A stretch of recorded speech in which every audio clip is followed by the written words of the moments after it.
Hello friends, welcome to Rapix Telugu. ఈరోజు మనం ఈ వీడియోలో మాట్లాడుకునేది ఎంప్లాయీస్ ఎవ్రీ ఫైనాన్షియల్ ఇయర్ ఎండింగ్లో కంపల్సరీగా చెక్ చేసుకోవాల్సిన కొన్ని పాయింట్స్ గురించి.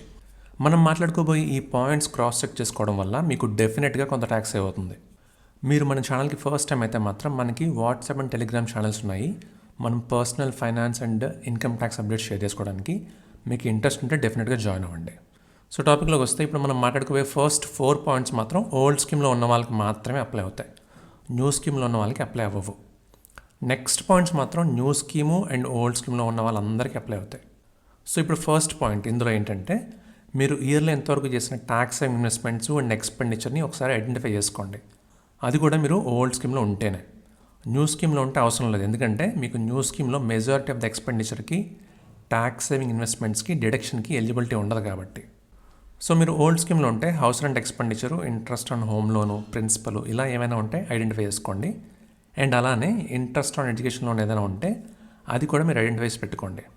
ఎందుకంటే ఇవన్నీ కూడా ట్యాక్స్ సేవింగ్కి ఎలిజిబిలిటీ ఉన్న ఎక్స్పెండిచరు. ఎందుకు వీటన్నింటిని ముందే ఐడెంటిఫై చేసుకుని పెట్టుకోమని చెప్తున్నాను అంటే, మనకి మామూలుగా మనం చేసే ఇన్వెస్ట్మెంట్సే ఏ సెక్షన్లో వస్తాయన్నది గుర్తుంటుంది, కానీ ట్యాక్స్ సేవింగ్కి ఎలిజిబిలిటీ ఉన్న ఎక్స్పెండిచర్ మనం చేసామా లేదా, చేస్తే ఎంత చేసామన్నది మనం గుర్తుంచుకోం. ముందుగా మనం ఐడెంటిఫై చేసుకోకపోతే ఐటీఆర్ ఫైలింగ్ అప్పుడు హడావిడిగా మన దగ్గర ఉన్న ఇన్ఫర్మేషన్తోనే మనం రిటర్న్ ఫైల్ చేస్తాం, కాబట్టి మీరు చాలా ట్యాక్స్ బెనిఫిట్స్ని లూజ్ అయ్యే ఛాన్స్ ఉంటుంది. సో ఇది ఫస్ట్ పాయింట్. సెకండ్ పాయింట్లో మీరు ఏం చేస్తారంటే, ఇంతవరకు ఫైనాన్షియల్ ఇయర్లో మీరు చేసిన tax and investments taluka details అన్నీ కూడా గ్యాదర్ చేయండి. ఇది కూడా ఓల్డ్ స్కీమ్ ఎంచుకున్న వాళ్ళకి. న్యూ స్కీమ్ ఎంచుకున్న వాళ్ళకి కూడా ఏంటనేది చెప్తాను, కొంచెం వెయిట్ చేయండి.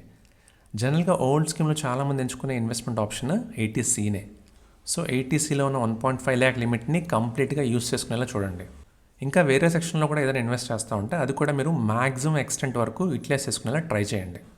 80Cలో ప్రస్తుతానికి మీరు చెక్ చేసినప్పుడు సపోజ్ 1 lakh వరకు ఇన్వెస్ట్మెంట్ చేశారనుకోండి ఈ ఇయర్లో, బ్యాలెన్స్ 50,000 కూడా మీరు ఇన్వెస్ట్ చేసుకునే ప్రయత్నం చేయండి. అప్పుడేమవుతుందంటే, మీరు ఒకవేళ 20% స్లాబ్లో ఉంటే 50,000 అడిషనల్ ఇన్వెస్ట్మెంట్కి 20% ట్యాక్స్ మీకు తగ్గుతుంది, కాబట్టి 50,000 into 20% అంటే 10,000 రూపీస్ వరకు మీకు ట్యాక్స్ సేవ్ అవుతుంది.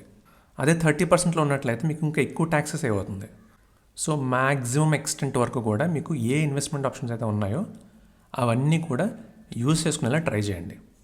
బట్ మీకు లిక్విడిటీ కరెన్సీ ఉందనుకోండి, అంటే మీరు ఇప్పుడు ఇన్వెస్ట్ చేస్తే మీకు ఫైనాన్షియల్గా బాగా టైట్ అయిపోతుందని అనిపిస్తే మాత్రం ఈ ఎడిషనల్ అమౌంట్ని ఇన్వెస్ట్ చేయొద్దు. అండ్ మూడో పాయింట్, మోస్ట్ ఇంపార్టెంట్ పాయింట్, మీరు అలా ఎడిషనల్ ఇన్వెస్ట్మెంట్ ఏదైనా చేయాల్సి ఉంటే అది 31st March లోపే చేసుకోవాలి. ఫైనాన్షియల్ ఇయర్ 23-24కి ట్యాక్స్ సేవింగ్కి ఎలిజిబుల్ అవ్వాలంటే. ఆ తర్వాత చేస్తే మాత్రం ఎటువంటి ఉపయోగం ఉండదు.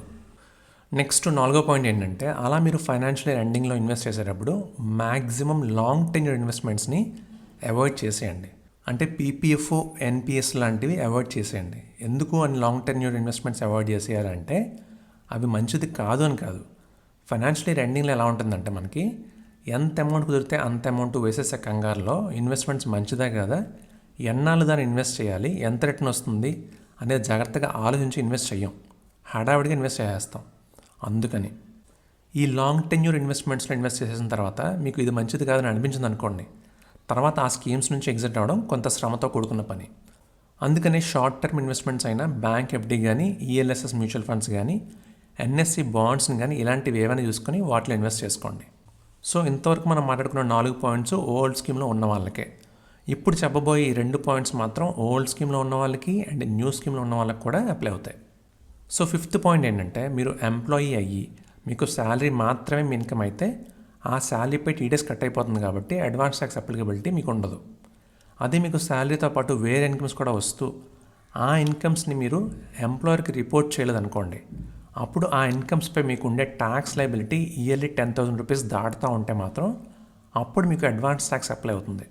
వేరే ఇన్కమ్స్ అంటే మీకు బ్యాంక్ ఎఫ్డీస్ నుంచి వచ్చే ఇంట్రెస్ట్ కానీ, లేదంటే స్టాక్ మార్కెట్లో ఇన్వెస్ట్ చేసి అమ్మినప్పుడు గెయిన్ వచ్చింది అనుకోండి, ఆ గెయిన్ కానీ ఇలాంటివి ఏవైనా కానీ వేరే ఇన్కమ్సే, అదర్ ఇన్కమ్స్ అనమాట. అలా మీకు శాలరీ కాకుండా వేరే ఇన్కమ్స్ ఏమున్నా కానీ అవి ఎంప్లాయర్కి రిపోర్ట్ చేయకపోతే, రిపోర్ట్ చేస్తే పర్లేదు, రిపోర్ట్ చేయకపోతే వాటి మీద అడ్వాన్స్ ట్యాక్స్ పే చేసుకోవాలి, చూసుకోండి. అడ్వాన్స్ ట్యాక్స్ గురించి మీకు ఐడియా లేకపోతే వాటి గురించి డీటెయిల్ వీడియోస్ని మీకు డిస్క్రిప్షన్లోనూ కార్డ్స్లో లింక్ చేశాను. ఇంట్రెస్ట్ ఉంటే మాత్రం డెఫినెట్గా చెక్ చేయండి. నెక్స్ట్ ఫైనల్ పాయింట్, మీకు ఒక ఫైనాన్షియల్ ఇయర్లో కట్ అయిన టీడీఎస్ అంతా కూడా మీ ఏఎస్లోనూ లేదా 26 ASలోనూ ప్రాపర్గా రిఫ్లెక్ట్ అయిందో చెక్ చేసుకోండి. ఇది ఎలా చెక్ చేసుకుంటారంటే మీ 26 ఏఎస్ కానీ ఏఎస్ కానీ డౌన్లోడ్ చేసుకోండి. లేకపోతే ఇన్కమ్ ట్యాక్స్ సైట్లో ఉన్న పోర్టల్లో చూస్తూ పే స్లిప్స్ ఉంటాయి కదా మీకు ఎంప్లాయీకి అయితే, ఆ పే స్లిప్స్లో ఉన్న డేటాతో కంపేర్ చేసుకోండి. మీకు కట్ అయిన ట్యాక్స్ మీకు 26 ఏఎస్ ఆర్ ఏఎస్లో రిఫ్లెక్ట్ అయిన ట్యాక్స్ రెండు మ్యాచ్ అయిపోతే పర్లేదు. ఏ మంత్కైనా షార్ట్ ఫాల్ ఉన్నా లేకపోతే ఓవరాల్గా చూసుకున్నప్పుడు మీకు ఇంకా చూపించాల్సిన ట్యాక్స్ అన్నా తక్కువ ఉందనుకోండి, మీకు మీ డిడక్టర్ని అంటే మీ ఎంప్లాయర్ని కాంటాక్ట్ చేసుకుని రెక్టిఫై చేసుకోండి. సో ఇలా ఈ ఇయర్కనే కాదు ఎవ్రీ ఫైనాన్షియల్ ఇయర్ ఎండింగ్లో ఈ పాయింట్స్ క్రాస్ చెక్ చేసుకుంటే మీరు ఎక్కువ ట్యాక్స్ పే చేయాల్సిన అవసరం లేకుండా అవాయిడ్ చేసుకోవచ్చు. సో ఇదండి ఈరోజు టాపిక్.